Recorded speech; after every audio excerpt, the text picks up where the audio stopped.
ఆంధ్రప్రదేశ్ రాష్ట్ర వ్యాప్తంగా ఉన్న లక్షలాది మంది ప్రభుత్వ ఉద్యోగులకు మరియు పెన్షనర్లకు ఎంతో కాలంగా ఎదురు చూస్తున్న ఒక అత్యంత కీలకమైన మరియు శుభప్రదమైన అప్డేట్ అయితే వచ్చిందండి. రాష్ట్ర ప్రభుత్వ ఉద్యోగుల ప్రధాన డిమాండ్లైన కొత్త పిఆర్సీ నియామకం మరియు మధ్యంతర భృతి ప్రకటనపై ముఖ్యమంత్రి గారు సానుకూలంగా స్పందిస్తూ గ్రీన్ సిగ్నల్ ఇచ్చారు.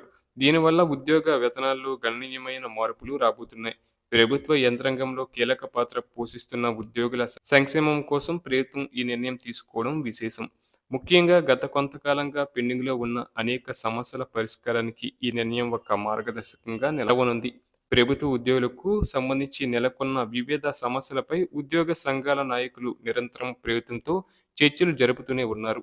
ఈ క్రమంలోనే తాజా సమాచారం ప్రకారం ఉద్యోగుల సమస్యలను ముఖ్యమంత్రి దృష్టికి తీసుకువెళ్లి వాటిని త్వరగా పరిష్కరించాలని కోరడం జరిగింది. ముఖ్యంగా ఉద్యోగ సంఘాల నేత విద్యాసాగర్ గారు మరియు ఇతర ప్రముఖ నాయకులు కలిసి ముఖ్యమంత్రికి ఒక సమగ్రమైన వినతి పత్రాన్ని అందజేశారు. అసెంబ్లీ సాక్షిగా ఈ అంశంపై ఒక కీలక ప్రకటన రావడం రాష్ట్ర వ్యాప్తంగా ఉన్న ఉద్యోగుల్లో కొత్త ఉత్సవాన్ని నింపింది. రాష్ట్ర ఆర్థిక పరిస్థితిని మరియు ఉద్యోగుల అవసరాలను బేరీజు వేస్తూ ప్రభుత్వం ఈ ముందడుగు వేసింది. ఇక ఉద్యోగులు ప్రధానంగా ఎదురు చూస్తున్నది వేతన సవరణ కమిటీ ఏర్పాటు కోసం. పాత పిఆర్సీ కాలపరిమితి ముగియ వస్తున్న నేపథ్యంలో కొత్త పిఆర్సీని నియమించి జీతాలను పెంచాల్సిన అవసరం ఎంతైనా ఉంది. దీనిని గుర్తించిన ముఖ్యమంత్రి గారు కొత్త పిఆర్సీ నియామకానికి సంబంధించిన ప్రక్రియను వెంటనే ప్రారంభించాలని ఆదేశాలు జారీ చేసినట్లు సమాచారం. పిఆర్సీ కమిటీ నివేదిక ఇచ్చే వరకు ఉద్యోగులకు ఆర్థికంగా వెసులుబాటు కల్పించేందుకు మధ్యంతర భృతిని కూడా ప్రకటించే అవకాశం ఉందని తెలుస్తుంది. ఈ నిర్ణయం వల్ల ఉద్యోగుల నెలవారీ ఆదాయం పెరిగి వారు తమ కుటుంబ అవసరాలను మరింత మెరుగ్గా తీర్చుకోగలుగుతారు. మరోవైపు ఎన్జిఓ నేతలు మీడియా ప్రతినిధులతో మాట్లాడుతూ ప్రభుత్వం తీసుకున్న ఈ నిర్ణయాలను స్వాగతించారు. పెండింగ్లో ఉన్న కరువు భత్యం బకాయిలు, మధ్యంతర భృతి, పిఆర్సీ కమిటీ ఏర్పాటు వంటి అంశాలపై ప్రభుత్వం సానుకూల స్పందన వ్యక్తం చేసిందని వారు వెల్లడించారు. అలాగే ఉద్యోగుల ఆరోగ్యానికి సంబంధించి కీలకమైన హెల్త్ కార్డుల సమస్యపై కూడా ప్రభుత్వం ఒక కమిటీని ఏర్పాటు చేసింది. ఈ కమిటీ ఇచ్చే నివేదిక ఆధారంగా నగదు రహిత వైద్య సేవలను మరింత పారదర్శకంగా మరియు సులభంగా అందించేలా చర్యలు తీసుకోనున్నారు.